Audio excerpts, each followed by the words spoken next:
Salam kakak-kakak semua. Ini saya mau menjelaskan bagaimana cara pakai program aplikasi workshop atau permintaan perbaikan. Pertama-tama kita masukin dulu IP-nya. Saat ini kita menggunakan IP 192.168.2.84. Enter ya. Nah, dari sini kita masuk dengan menekan tombol garis mitra Jambi, kemudian tombol workshop. Kemudian untuk yang baru pertama kali belum punya akun, buat akunnya dulu ya di sini ya, buat akun baru. Nah, ini bisa masukin username-nya, misalnya username-nya apa, Mirza misalnya, huruf kecil aja semuanya biar gampang, terus nggak usah terlalu panjang. Ini kan username supaya gampang kita waktu mau login ya. Passwordnya misalnya saya pakai aja 123456. Nama lengkap, nah ini baru ditulis lengkap nama lengkapnya, misalnya Mirza Lubis misalnya, Mirza Lubis. Gelarnya juga boleh dibuat SE misalnya, atau SPAM misalnya bagian farmasi misalnya kan ya, dibuat aja ininya apa, farmasi kan misalnya. Terus nomor HP-nya juga dibuat yang lengkap ya, misalnya 08 12 3456 misalnya. Kemudian tambah user. Nah, user berhasil ditambahkan, ini berarti udah berhasil ya. Itu. Nah, selanjutnya setelah berhasil user baru ditambahkan, kita kembali ke halaman login ya, kembali ke login. Nah, di sini kita masukin tadi user yang singkat tadi kita buat Mirza. Kemudian passwordnya apa tadi, 123456 gitu ya. Nah, setelah itu kita ada dua tombol pilihan, form permintaan pekerjaan dengan laporan pekerjaannya di workshop.com ini ya. Nah, untuk permintaan perbaikan itu dipilih tombol form permintaan pekerjaan. Nah, di sini sudah kebaca nih ya, akunnya namanya Mirza Lubis SPAM kan lengkap dia. Kemudian dipilih misalnya mau ditujukan ke unit mana perbaikannya. Itu kalau ke IT berarti soal jaringan sama komputer, data.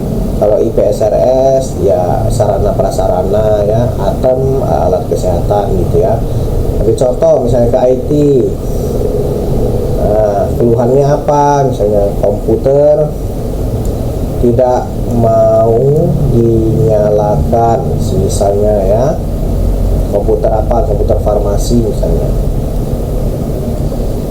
Terus Citu enggak misalnya, kalau memang Citu ya klik di tempat sini aja, Citu di dalam kota ini, nggak perlu di sini ya, di sini aja gitu. Tuh misalnya Citu kan gitu. Misalnya ada gambar, misalnya gambar apa gitu yang mau ditampilin, berkaitan dengan kerusakan boleh, tidak ditampilin, tidak disertain gambar juga boleh. Seandainya ambil contoh aja sembarang, kita ambil contoh misalnya ini ya, kita mau coba nanti ya lihat gambarnya. Nanti mungkin di fitur yang berikutnya nanti ada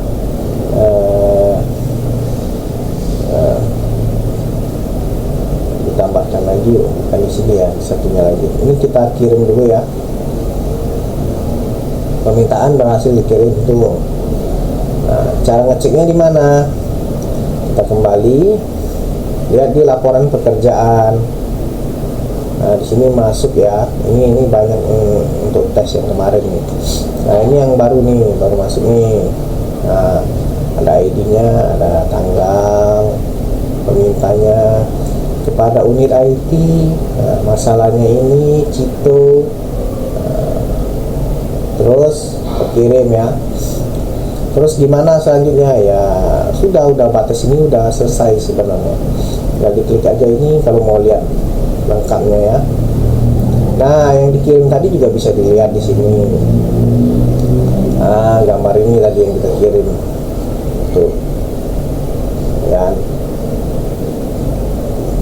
Misalnya nih ditanggapi oleh IT atau IPSRS atau ATEM. Nah, ini untuk bagian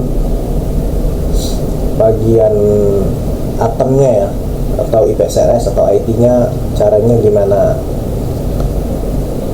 Nah, ini saya pakai aplikasi browser yang berbeda. Saya pakai Edge untuk IT-nya. Misalnya saya masukin saya punya.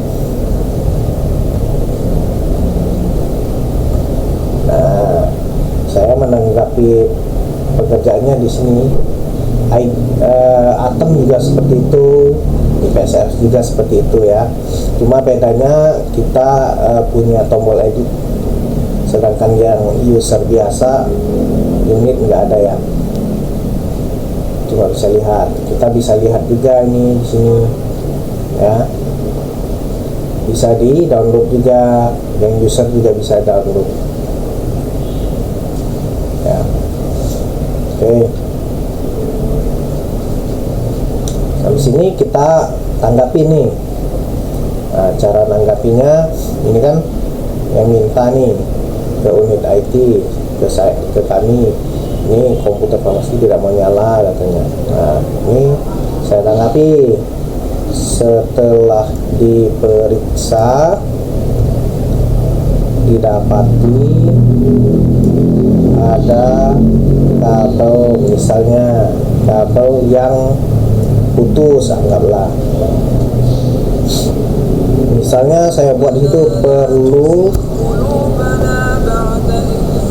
beli kabel power baru sebagai gantinya, misalnya seperti itu ya. Nah, tapi misalnya kan perlu proses dulu nih, belum bisa kita selesaikan pekerjaan, misalnya baik IT, ATEM maupun IPSRS. Udah pilih di sini statusnya dalam penanganan aja ya, biar unitnya tahu kita udah periksa gitu, simpan perubahannya. Nah, nanti ada penanganan tuh, statusnya berubah dari terkirim dari penanganan. Nanti di unit juga seperti itu ketika di refresh. Nah, mungkin fitur yang berikutnya ini otomatis real time ya, update ya sendiri tanpa di refresh. Terus lanjut lagi, misalnya kita udah dibeli nih kabelnya, misalnya atau spare partnya udah dibeli, kita edit lagi di sini, kita kerjain, misalnya melakukan pemasangan kabel baru ke CPU komputer misalnya.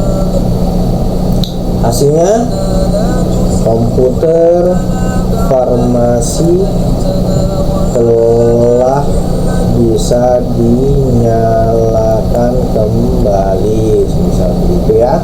Nah, dari status dalam penanganan kita ubah aja jadi selesai gitu. Nah, terus simpan perubahan. Nah, jadi dia selesai nih statusnya. Kalau dilihat dari unit juga nanti dari press selesai dia. Sini juga bisa kelihatan. Nah, nanti untuk fitur berikutnya nanti akan saya tambahkan di sini ada fitur export to PDF ya, supaya ini bisa dicetak sebagai laporan. Mungkin bisa dipakai untuk pengajuan pembelian ini juga bisa gitu ya. Kemudian fitur terbaru juga nanti buat kami IT atau ATEM atau IPSRS bisa cetak ini menjadi laporan ya, laporan bulanan atau mingguan nanti ya. Oke, gitu aja.